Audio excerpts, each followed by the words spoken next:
देखिए, सवाल है आकृति में एबीसी त्रिज्या। ये एबीसी जो है त्रिज्या 14 सेमी, ये 14 सेंटीमीटर त्रिज्या का एक वृत्त का चतुर्थांश है। ये जो है एक वृत्त का चतुर्थांश है तथा बीसी का व्यास मान करके, इस बीसी को व्यास मान करके एक अर्धवृत्त खींचा गया है। तो बीसी को व्यास मान करके मानते हैं ये बी है और ये ए है। ये बीसी को व्यास मान करके एक अर्धवृत्त, ये अर्धवृत्त खींचा गया है। तो इस छायांकित भाग का क्षेत्रफल निकालना है। तो पहले हमको बीसी नहीं दिया हुआ है, बीसी हमको निकालना होगा। बीसी निकालने के लिए अब क्या करेंगे, हम त्रिभुज एबीसी लेंगे। त्रिभुज एबीसी में कोण बी बराबर 90 डिग्री, क्योंकि चतुर्थांश है। ये कोण ए बराबर 90 डिग्री, ये 90 डिग्री होगा क्योंकि ये चतुर्थांश है। चतुर्थांश जो होता है वो 90 डिग्री का कोण बनाता है। तो सर्वप्रथम यदि आप मेरे चैनल पर नए हैं, मेरे चैनल को लाइक एवं सब्सक्राइब अवश्य कर दीजिएगा। अब समकोण त्रिभुज हो गया। तो समकोण त्रिभुज में ये बीसी क्या हुआ, कर्ण हुआ, यानी कर्ण बीसी बराबर रूट ओवर लंब स्क्वायर प्लस आधार स्क्वायर। तो ये देखिए लंब कितना है, A B square plus A C square. तो ये दोनों त्रिज्या है 14 है, तो ये दोनों 14 ही होगा।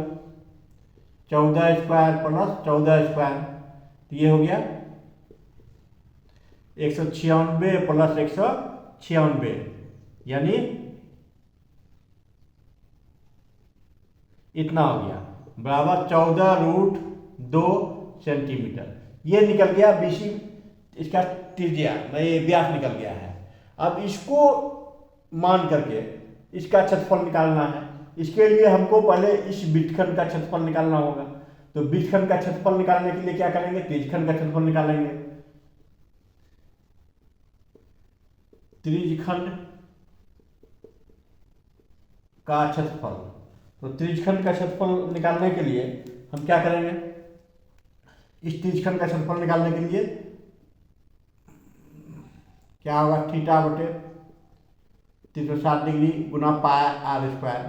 तो थीटा कितना है मेरा, ये देखिए थीटा है 90 डिग्री बटे 360 डिग्री गुना पाई का वैल्यू नहीं दिया हुआ है, तो हम 22/7 लेंगे। और आर तो दिया हुआ है 14 गुना 14, तो अब कैंसिल करेंगे। 7 से 7 दूनी 14, फिर 2 से 2 दूनी 4, फिर 2 से 11। अब गुना करेंगे, 11 चौके 44 के 4 और 11 4 15, 154 सेंटीमीटर स्क्वायर ये त्रिज्यखंड का क्षेत्रफल निकल गया है। अब त्रिभुज का क्षेत्रफल निकालेंगे।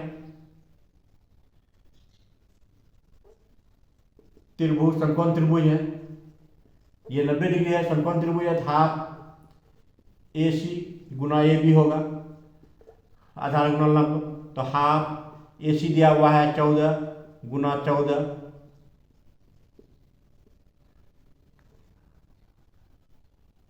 98 सेंटीमीटर स्क्वायर, इतना निकल गया। तो अब वृत्तखंड का क्षेत्रफल निकालेंगे। ये निकला है मेरा इतना। वृत्तखंड का क्षेत्रफल के लिए क्या करेंगे, वृत्तखंड का क्षेत्रफल बराबर त्रिज्यखंड का क्षेत्रफल माइनस त्रिभुज का क्षेत्रफल। तो त्रिज्यखंड का क्षेत्रफल कितना है, 154 माइनस 98, तो माइनस करेंगे, 14 मार जाएगा 8 14, फिर बचा 14 9 9 5 14, 56 सेंटीमीटर स्क्वायर। इस वृत्तखंड का क्षेत्रफल निकल गया है। अब अर्धवृत्त की त्रिज्या, अर्धवृत्त की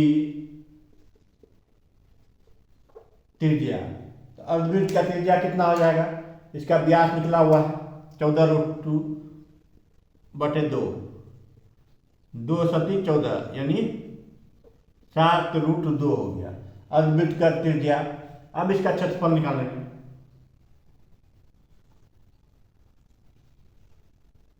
अर्धवृत्त का क्षेत्रफल हाफ गुना पाई आर स्क्वायर, हाफ गुना पाई का मान 22/7, आर है 7√2 गुना 7√2, 7 कैंसिल हो गया, √2 से √2 ये कैंसिल हो गया। अब ये आपका इधर कैंसिल हो गया, ऊपर क्या बचा है ये देखिए 22 गुना 7, तो 7 दूनी 14, 7 में 14 154 सेंटीमीटर स्क्वायर ये बचा है अर्धवृत्त। अब इस छायांकित भाग का क्षेत्रफल निकालेंगे। तो छायांकित भाग का क्षेत्रफल के लिए क्या करेंगे, छायांकित भाग का क्षेत्रफल बराबर अर्धवृत्त का क्षेत्रफल माइनस ये भाग यानी वृत्तखंड का क्षेत्रफल, वृत्तखंड का क्षेत्रफल हो जाएगा। तो अर्धवृत्त का क्षेत्रफल निकला है 154 और माइनस वृत्तखंड का क्षेत्रफल निकला है 56। तो इतना माइनस इतना कितना हो जाएगा 98 सेंटीमीटर स्क्वायर, 98 सेंटीमीटर स्क्वायर। ये क्या निकला है मेरा, ये निकला है मेरा छायांकित भाग का क्षेत्रफल 98 सेंटीमीटर स्क्वायर हो गया। यदि आप मेरे चैनल पर नए हैं तो मेरे चैनल को लाइक एवं सब्सक्राइब अवश्य कर दीजिएगा। आज के लिए